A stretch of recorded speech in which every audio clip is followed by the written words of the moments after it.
Bien, nous sommes donc avec Yann Moulier-Boutang, qui est économiste à l'Université des technologies de Compiègne, Sorbonne, normalien philosophe. Alors, le c'était mieux avant est vrai ou faux? Le c'était mieux avant est une constante générale. Ça, c'est pas intéressant. Oui, mais ça Tout augmente. le monde dit ça. Oui, mais ça augmente. Ça augmente. Ce sentiment-là progresse. C'est ressenti âprement et c'est largement justifié. Ah bon, c'est largement justifié. Largement justifié pour une chose que tout le monde connaît, c'est que malgré le progrès vertigineux, l'Internet, la disposition de choses formidables, oui. La réalité du chômage, de la précarité. Je vais vous donner un chiffre. Vous savez à quel âge un maître de conférence, un chercheur du CNRS, rentre pour la première fois à un vrai métier, il peut aller trouver son banquier et lui dire « Voilà, j'ai un CDI ». Non. Dites, oui, je sais 37 pas. ans et demi, 38 ans. 38 Ça veut dire que fin d'études, 25, 27 ans, 10 ans de galère. En fait, on a moins. Et c'est des classes privilégiées. Et alors, allez demander aux jeunes. jeunes, allez demander à ceux qui sont dans le privé, allez demander à ceux qui courent après le CDI. Donc ça, c'est déjà une première chose. Ouais. Ensuite, prenez une chose. Essayez de trouver un prêt pour entamer la conquête d'un logement. Essayez. Allez trouver votre banquier. Même si les taux sont très bas. Mais les taux sont très bas, mais le banquier va vous demander, monsieur, quel répondant vous avez. Vous allez exhiber un CDD. Vous allez exhiber 4 CDD. Je connais des gens qui, pendant 10 ans, dans des endroits liés à la fonction publique, ont exhibé quoi?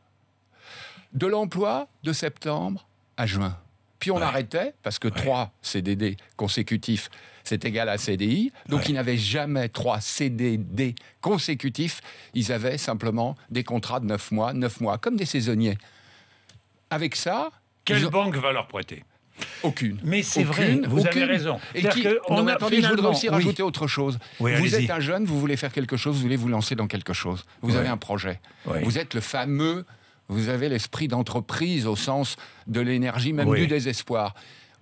Qui va vous prêter 15 000, 20 000, 100 000 euros? Essayez d'aller voir. Vous savez, une des raisons pour lesquelles il y a des jeunes qui foutent le camp de l'autre côté de la Manche, qui foutaient le camp, qui allaient en Angleterre, c'est parce que là-bas, on prête davantage aux jeunes. En France, on demande un patrimoine. Donc, c'est ceux qui sont nantis, ceux qui sont élèves des grandes écoles, ceux qui s'en sortent, qui peuvent parler. Alors après, faire la leçon aux gens et leur dire, il est plus facile de trouver des clients qu'un emploi pour appuyer des livreaux ou d'autres formes ubérisées, bien sûr que les gens trouvent un peu de cash et se démerdent. Mais après, les conséquences sur leur protection. Vous croyez qu'ils vont avoir des retraites, ces gens? Vous croyez qu'ils vont trouver que c'est génial? Alors vous dites, il y a évidemment une précarisation du travail, avec cette ubérisation de la société, entre guillemets, ubérisation, précarisation. En clair, si j'ai bien compris, les parents de ceux qui s'inquiètent aujourd'hui ont eu la croissance, le plein emploi. Ils ont connu le plein emploi. Aujourd'hui, il y a le chômage, il y a les crises politiques, il y a le terrorisme. Ils ont bénéficié du plan Marshall qui a redressé l'Europe. Les jeunes sont laissés de côté, bien souvent. Les jeunes sont inclus-exclus. C'est-à-dire ils sont inclus dans une forme qui n'est absolument pas intégratrice, stable, mais qui est sujette à caution. Mais il y a aussi un changement sur lequel je voudrais insister dans ces histoires d'effet de génération. Qu'est-ce qu'une génération? C'est 15-20 ans. Mais c'est à la fois politique, et c'est pas seulement générationnel au sens de l'âge. Il y a un effet de génération. Génération 68, c'est quelque chose. Génération de l'époque de la réunification allemande et de la chute du socialisme, c'est autre chose. Et puis, il y a un effet incroyable. Savez-vous quelle était la moyenne d'âge, l'espérance de vie moyenne des Français en 1914 50 ans. À 50 ans, la moitié de la classe d'âge moyenne des Français était morte en 14. Aujourd'hui, on est pas loin de 80. 30 ans sont rajoutés. Conséquence incroyable sur la succession. Avant, on héritait. Chez Molière, on héritait à 30 ans. On a hérité à 35, 40 ans. Aujourd'hui, vous avez des gens qui sont quasiment papis et qui attendent toujours l'héritage des vieux, qui ne meurent pas. Et grand bien leur face. Mais qu'est-ce que vous faites après quand vous voulez repartir avec le peu de choses qui a été parié, par exemple un logement? Et la question du logement est lancinante. Et puis, n'oublions pas que des parents ont vendu une partie de leur patrimoine acquis pour aider leurs enfants. Alors, la précarité, si vous voulez, vous savez que la France est un pays très riche. Oui. 5 fois le patrimoine, c'est 5 fois l'État est pauvre, mais le patrimoine, c'est 5 fois le PIB. Oui. L'Allemagne, le patrimoine, c'est 2 fois le PIB. Oui, c'est l'un des pays les plus riches du monde, la France. De ce point de vue-là, oui. Mais, avec le Japon. Mais, ce patrimoine, avec 30 ans de précarité, il a commencé à fondre. Et la question, c'est pas les enfants, c'est les petits-enfants. Oui. La question que moi, par exemple, je me pose, c'est les petits-enfants.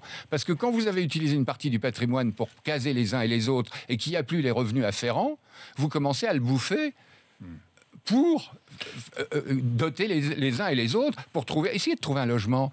Bien sûr. À l'intérieur du périphérique à Paris. On va prendre très vite Didier, qui est commercial en Loire-Atlantique. Bonjour Didier. Bonjour. Didier, vous dites, moi je vois mes parents qui étaient ouvriers d'usine et qui arrivaient à avoir une maison et une résidence secondaire. Absolument. Didier. Oui, c'est un peu mon constat quand je vous entendais ce matin. C'est que moi et mes amis du même âge, puisqu'on a un groupe de 4-5 amis, on avait le même niveau social, et des parents ouvriers d'usine. Et on a tous ces parents ont réussi à avoir leur maison principale et un petit pied-à-terre au bord de la mer, un petit truc, quoi. Je me plains pas, notre génération à nous, donc maintenant, moi j'ai 58 ans, donc mes copains ont entre 55 et 60 ans, et on a tous notre maison principale, ce qui est déjà pas mal, hein. Oui. Mais on voit nos enfants, si je parle des miens qui ont entre 23 et 28 ans, personne n'est propriétaire, tout le monde galère, faut les aider. Et c'est vrai pour les 4-5 groupes que je parle, pour tous les enfants. Donc je me dis qu'il y a vraiment... c'est vrai que la question telle que vous la posez, c'est vrai que la vie a changé, on sort plus, on voyage plus, on a peut-être plus de on dépense plus pour autre chose aussi. Pour autre chose, ça c'est vrai, il faut le reconnaître, les vacances. Les nouvelles technologies, on nous pousse à consommer et on le fait. Merci Didier. Et à diminuer, voilà. Merci dans tous les cas Didier, vraiment merci. Très bon. Un mot, ça recoupe exactement ce que les milléniums, le fossé générationnel des jeunes Américains qui disent, nous avant, des jeunes partout aux États-Unis disent la même chose. Nous avant, milieu, classe moyenne ascendante, nous avant, on pouvait se payer une voiture, etc. Vous savez aujourd'hui que les ventes de voitures directes, qui ne sont pas des voitures d'occasion, c'est majoritairement des plus de 50 ans qui peuvent se les payer. Les jeunes ne peuvent pas se les payer.